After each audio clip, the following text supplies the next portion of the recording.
Aujourd'hui, on va parler d'un acte qui est vraiment au cœur de la pratique islamique, la grande ablution, ou ghusl. On l'appelle aussi sangousset dans la tradition sénégalaise. Et il faut bien comprendre que c'est beaucoup plus qu'une simple douche. C'est un véritable rituel de purification, un rituel qui touche aussi bien le corps que l'esprit. Alors, d'où ça vient, tout ça? Eh bien, ça vient directement du texte sacré du Coran. Ce verset le dit clairement. Le ghusl, ce n'est pas juste une tradition ou une coutume. Non, c'est une ordonnance divine, un commandement clair pour les croyants.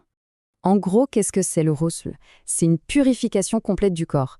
Elle est indispensable pour sortir de ce qu'on appelle un état d'impureté majeure. C'est en quelque sorte la condition sine qua non pour pouvoir reprendre ses actes d'adoration. Pour y voir plus clair, voici comment on va procéder. On va d'abord voir le pourquoi de cette pureté, puis on verra dans quel cas le ghusl est nécessaire. Ensuite, on parlera des piliers, des gestes essentiels, avant de passer à un guide pratique. Et on terminera sur l'impact spirituel de tout ça. Allez, on commence par les fondations. Pourquoi ce rituel est-il si fondamental? Il faut savoir que la pureté, la tahara en arabe, c'est un concept central en islam. Ce n'est pas juste une question de se sentir propre, c'est une condition spirituelle pour pouvoir se présenter devant Dieu. Et là, il faut bien comprendre une chose, ce n'est pas une option. Sans avoir accompli le ghusl quand c'est nécessaire, les actes les plus importants, comme les 5 prières quotidiennes, eh bien, ils ne sont tout simplement pas considérés comme valides. Ça vous donne une idée de l'enjeu. Bon, maintenant qu'on a vu le pourquoi, passons au quand. Dans quelle situation concrètement est-ce que le ghusl devient obligatoire? Quelles sont les causes de cet état d'impureté majeure? La jurisprudence islamique, elle, est très claire et définit 6 cas principaux. On a d'abord après un rapport sexuel ou après une émission de sperme. Pour les femmes, c'est à la fin de leur menstruation et après l'accouchement. Et puis il y a 2 autres cas, au moment de la conversion à l'islam, et enfin, pour un défunt avant son enterrement. Attention, parce que pour que le ghusl soit valide, il ne suffit pas de passer sous la douche. Non, non, il y a des gestes incontournables, ce qu'on appelle les piliers ou fara'id.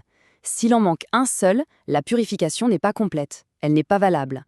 Et dans l'école malikite, qui est très suivie notamment en Afrique de l'Ouest, on en compte 5.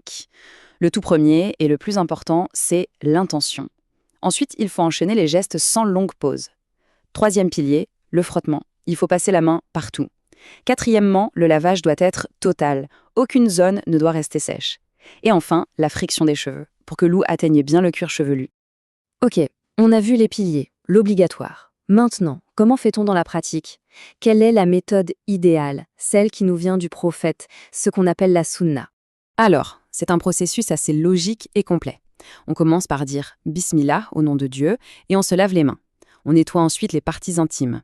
Après ça, on fait la petite ablution, le wudu, comme pour la prière. Puis, on passe au cœur du rituel. On verse l'eau sur la tête en massant bien le cuir chevelu. Ensuite, on lave tout le côté droit du corps, puis tout le côté gauche, en s'assurant bien de frotter partout.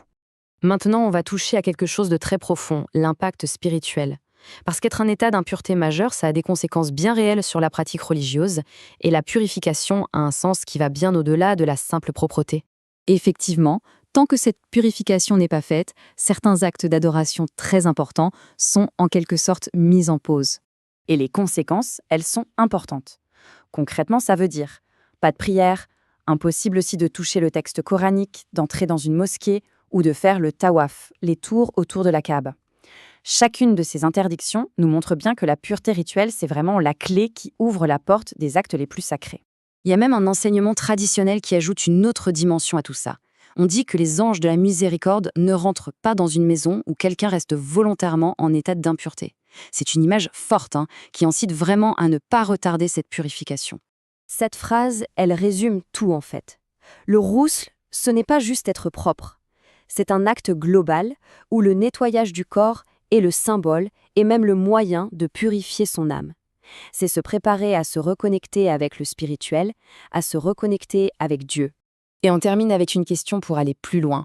Si un geste du quotidien comme se laver peut avoir une signification spirituelle aussi forte, comment est-ce que cette recherche constante de pureté, à la fois intérieure et extérieure, peut transformer notre regard sur la vie de tous les jours? C'est une belle question à méditer.